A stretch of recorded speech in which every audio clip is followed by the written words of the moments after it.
The fetish of these people, although agreeing on broad lines with the Bantu fetish, has many interesting points, as even my small knowledge of it showed me, and it is a subject that would repay further investigation. And as by fetish, I always mean the governing but underlying ideas of a man's life.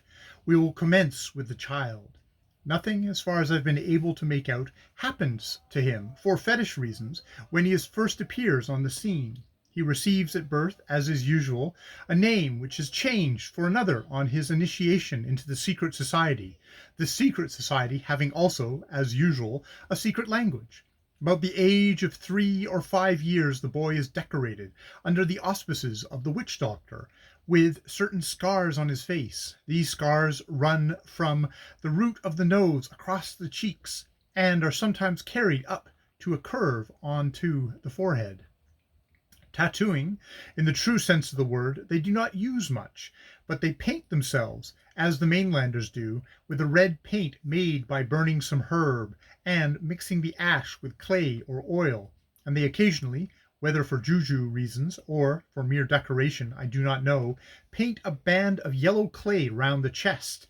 But of the booby secret society I know little, nor have I been able to find anyone who knows much more. Hutchinson, in his exceedingly amusing description of a wedding he was once present at among these people, would lead one to think the period of seclusion of the women's society was 12 months.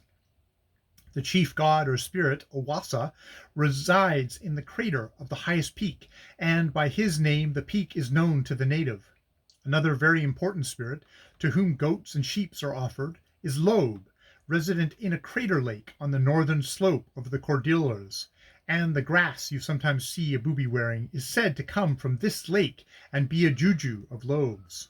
Dr. Bowman says that the lake at Rabia, from which the spirit of Upa arises, is more holy, and that he is small and resides in a chasm in a rock whose declivity can only be passed by means of bush ropes, and in the wet season he is not get at able at all. He will, if given suitable offerings, reveal the future to boobies, but boobies only. His priest is the king of all the boobies, upon whom it is never permitted to a white man or a Porto to gaze. Baumann also gives the resident of another important spirit as being the grotto at Bani. This is a sea cave, only accessible at low water in calm weather.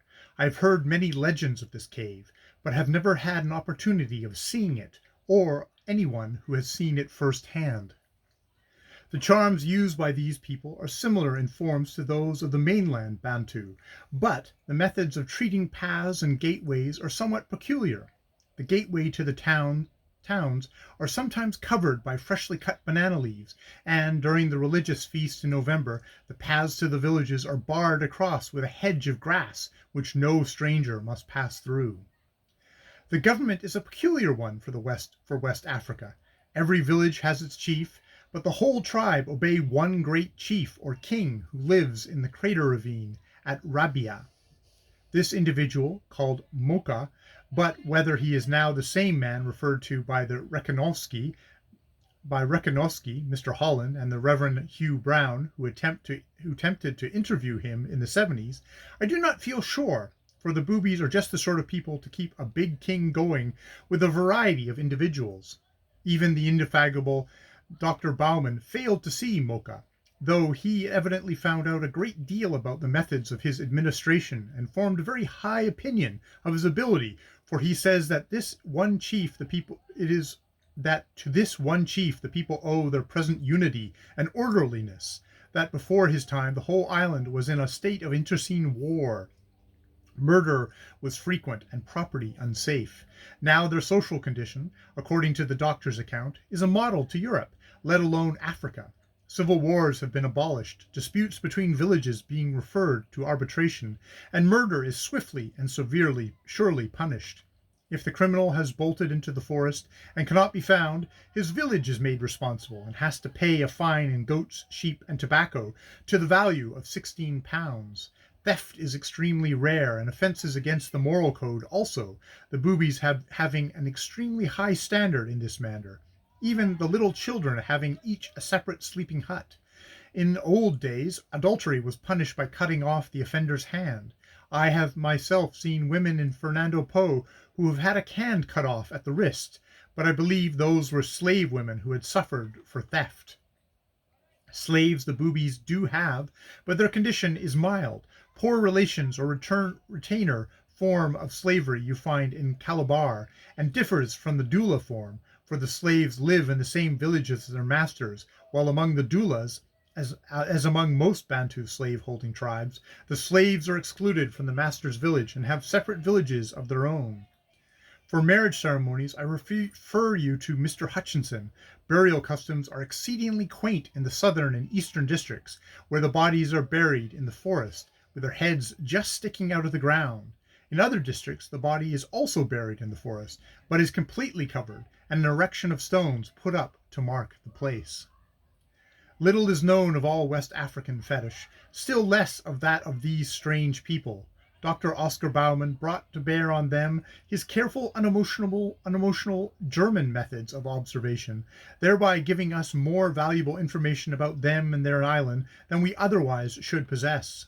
Mr. Hutchinson resided many years on Fernando Po, in the capacity of H.B.M.'s consul, with his hands full of the affairs of the oil rivers, and in touch with the Portos of Clarence, but he nevertheless made very interesting observations on the natives and their customs.